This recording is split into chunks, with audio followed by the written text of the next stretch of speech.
Assalamualaikum warahmatullahi wabarakatuh. Kami dari kelompok 5 yang beranggotakan yang pertama Karisma Suni dengan NIM 3519031, yang kedua ada Ilma Hanifah dengan NIM 3519033, yang ketiga ada Aisyah Hidayah Nur Wahid dengan NIM 3519042, dan yang keempat ada saya sendiri Rifani dengan NIM 3519045. Baik, kami akan mempresentasikan materi dengan tema mengenal anak tunalaras bagian 1, mata kuliah BKP Pendidikan bagi Anak Berkebutuhan Khusus, kelas BPI-A. Yang pertama, definisi tunalaras. Tunalaras merupakan anak yang mengalami suatu hambatan atau kesulitan diri terhadap lingkungan dari norma-norma yang berlaku dalam kehidupan sehari-hari. Anak dengan kondisi ini bisa disebut dengan anak nakal, sehingga dapat meresahkan ataupun mengganggu lingkungan, baik lingkungan keluarga, sekolah, maupun masyarakat. Selanjutnya ada klasifikasi tunalaras yang akan disampaikan oleh Mbak Karisma Suni. Saya akan menjelaskan materi yang kedua, yaitu klarifikasi tunalaras. Yang pertama yaitu anak tunalaras dengan tingkah laku yang beresiko tinggi.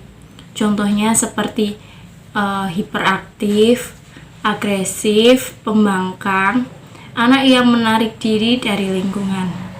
Yang kedua yaitu anak tunalaras dengan tingkah laku yang beresiko rendah. Contohnya seperti anak autis atau skizofrenia. Ini saya akan menjelaskan mengenai faktor penyebab tunalaras. Nah, faktor penyebab tunalaras di sini ada 4. Yang pertama ada faktor biologis, yang kedua faktor keluarga, yang ketiga faktor sekolah, dan yang keempat ada faktor masyarakat. Untuk yang pertama ada faktor biologis. Nah, faktor ini berhubungan dengan gangguan emosi dan perilaku tertentu. Misalnya, anak yang terlahir dengan sindrom alkohol. Anak tersebut menunjukkan masalah dalam pengendalian impuls dan pengendalian interpersonal dari kerusakan otaknya. Misalnya, ketika ada seorang ibu yang sedang mengandung, nah, dalam semasa kandungan tersebut, sang ibu sering mengkonsumsi alkohol. Bahkan setiap hari ibu itu sering mengkonsumsi alkohol. Bisa jadi ketika sang ibu sudah melahirkan, anak yang dilahirkan tersebut dapat menyandang disabilitas tunalaras akibat sang ibu semasa mengandung sering mengkonsumsi alkohol setiap harinya. Nah, dampak dari mengkonsumsi alkohol di sini yaitu terjadinya kerusakan otak pada sang anak. Nah, kerusakan otak pada sang anak ini dapat menjadikan sang anak memiliki perilaku yang menyimpang dari anak-anak yang lainnya. Yang kedua ada faktor keluarga.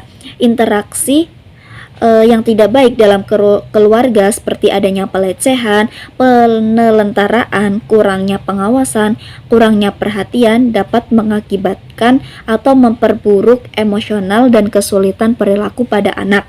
Contohnya ketika anak merupakan korban dari broken home yang terjadi akibat perceraian antara ibu dan ayahnya. Nah, ketika sang anak di rumah, sang anak sering melihat pertengkaran antara ibu dan ayahnya. Nah, dari kasus ini sang anak akan kurang mendapatkan kasih sayang dari kedua orang tuanya. Dampak dari kurangnya kasih sayang dari orang tua ini, sang anak akan memiliki perilaku dan karakter yang menyimpang dari anak-anak yang lainnya. Seperti anak itu menjadi agresif, suka menyendiri. Nah, dari perilaku tersebut dapat menjadikan anak menyandang disabilitas tunalaras. Kemudian yang ketiga ada faktor sekolah. Nah, guru memiliki pengaruh yang besar dalam hal interaksi dengan siswa. Interaksi positif dan produktif antara guru dengan siswa dapat meningkatkan pembelajaran dan perilaku yang sesuai, serta memberi dukungan kepada siswa ketika siswa mengalami kesulitan. Namun, faktor sekolah yang dimaksud dalam penyebab penyebab tunalaras di sini yaitu ketika ada seorang guru yang sering menstigma atau memberikan cap yang tidak baik kepada muridnya. Seperti contoh ketika guru mengatakan bahwa murid itu bodoh, murid itu nakal, tidak bisa diatur. Seperti itu. Nah, stigma-stigma yang buruk tersebut dapat menjadikan anak itu memiliki perilaku yang menyimpang dari anak-anak yang lainnya, yang dapat menyebabkan anak tersebut menjadi agresif, nakal, sering emosional, yang merupakan gejala-gejala terjadinya tunalaras pada anak. Yang keempat, ada faktor masyarakat. Permasalahan di masyarakat seperti kemiskinan, keluarga yang disharmonis, lingkungan yang penuh dengan kekerasan, dan perasaan putus asa dapat mengakibatkan atau memperburuk gangguan emosi dan perilaku. Nah,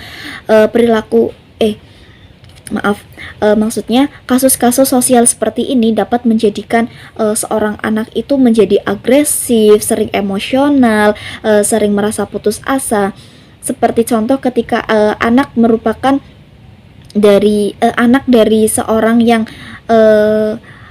dari segi ekonominya itu low, atau bisa dikatakan ia merupakan anak dari keluarga yang miskin. Nah, kemiskinan ini dapat menjadikan seorang anak itu memiliki sifat-sifat dan perilaku yang tidak baik atau perilaku yang menyimpang. Nah, perilaku yang menyimpang ini dapat menjadikan anak dapat dicap sebagai disabilitas tunalaras. Sekian penyampaian materi faktor penyebab tunalaras dari saya. Saya Aisyah Hidayah Nur Wahid. Di sini akan menjelaskan tentang karakteristik dari anak tunalaras. Ada beberapa ciri-ciri atau karakteristik yang bisa mengidentifikasi bahwasanya anak atau seseorang ini menyandang disabilitas atau tunalaras.